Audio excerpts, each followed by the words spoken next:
Guys, ayun, eto, nandito tayo ngayon sa Butchart Garden, no? Actually, ito yung hindi natin napuntahan noon. Kaso nga lang, hindi na ako pumasok doon. At syempre, nakapanghinayang din kasi unang-una ang entrance is adult 42 o $43, no? Per head yun. Tapos, bukod doon, syempre, hindi naman natin kasama si Jen at saka si Lilo, parang syempre ayoko naman na ganun. So gusto ko kasama ko syempre yung asawa ko.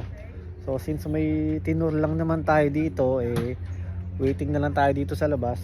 So ayun muna yung papakita ko sa inyo ngayon, no? Yung labas, no?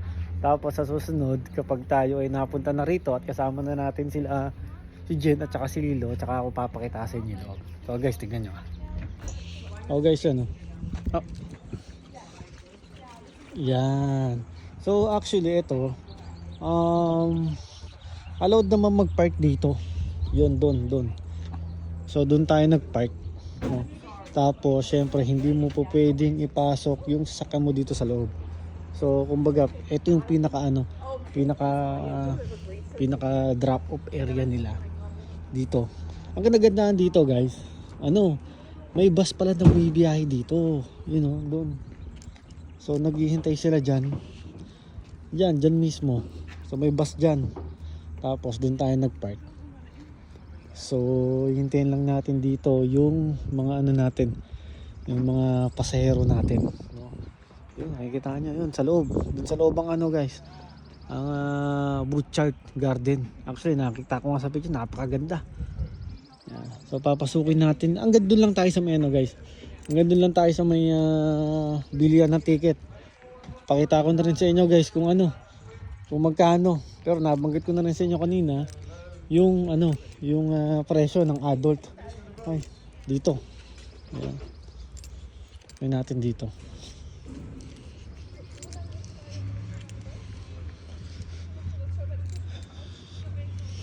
Ayan, oh.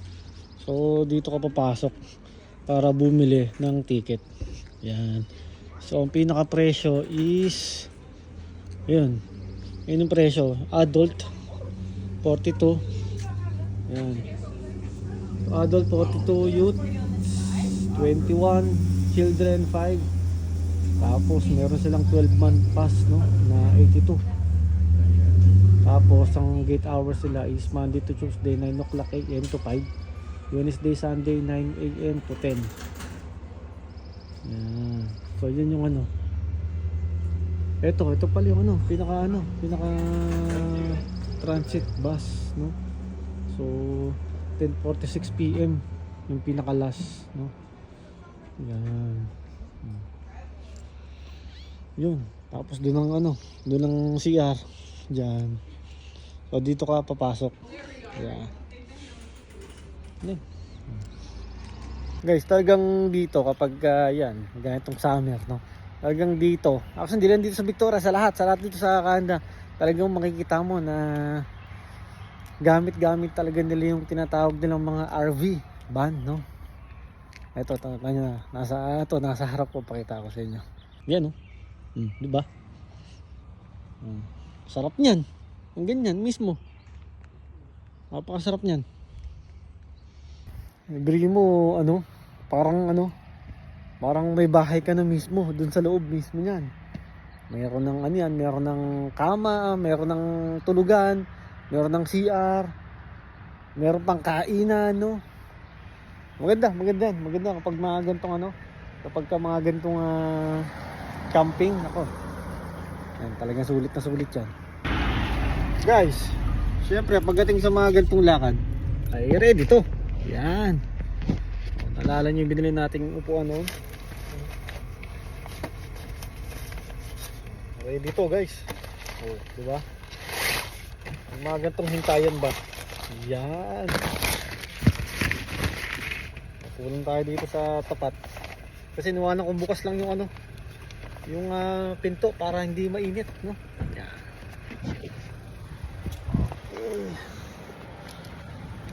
Diba? Okay na, oh. Yan ang mga diskarte talaga. Iniwanan ko lang kasing bukas yung pinto para at least hindi siya mainit ba. Kompleto na tayo ng gamit yan, no? Ayan, no? Para pag magka-camp tayo, meron tayong cooler. Sleeping bag. Ito, lutuan to guys. Saan ka pa? Diba? Alright. Uy, alright. Diba? Relax-relax lang muna tayo dito. Actually guys, ako kung kung ako ang tatanungin kung mabibigyan lang guys ng pagkakataon na na ganito ang maging ang maging trabaho talaga natin. Yung maging yung maging tour guide ganon or ipunta ko sila o kung magkaroon ako ng pagkakataon na ako mapag sideline or itong anin ko patingin ko mas mag-enjoy ako sa ganito Well, hindi ko naman sasabi na hindi ako nag-enjoy sa sa pagiging kusinero, di ba? Pero minsan kasi alam mo yung nakakasawa na rin maging maging kusinero sa totoo lang nakakasawa na talaga. Kaya alam mo yun, gusto kong ma-try naman sana yung yung ibang field ba. Ito yan. Pagdating naman kasi sa mga sa mga pagtrato sa ating mga customer, number 1 naman talaga tayo diyan, di ba? Kasi kung inaalala ko, nasa Saudi pa kasi ko, talagang doon pumarakit din ako guys ang dun yung service ganoon. Tapos itutur ko sila dun sa sa ibang lugar diyan sa Saudi, Dammam, Jeddah, saan pa ba? Abha, yan. Tapos sa pa ba yung malalayo naming napuntahan doon? Al-Ula, no? Talagang guys, talagang nakaka-enjoy talaga. Hindi ka mababagot, hindi ka wala pang wala pang pressure lang pagdating sa oras, tapos sa tulog, ganoon. Pero naman talaga guys, mag-enjoy ka naman talaga, no? Yan, ganito. Lalo dito sa guys, sa British Columbia nako, sobrang dami talaga mapupuntahan dito. Dami talaga, no?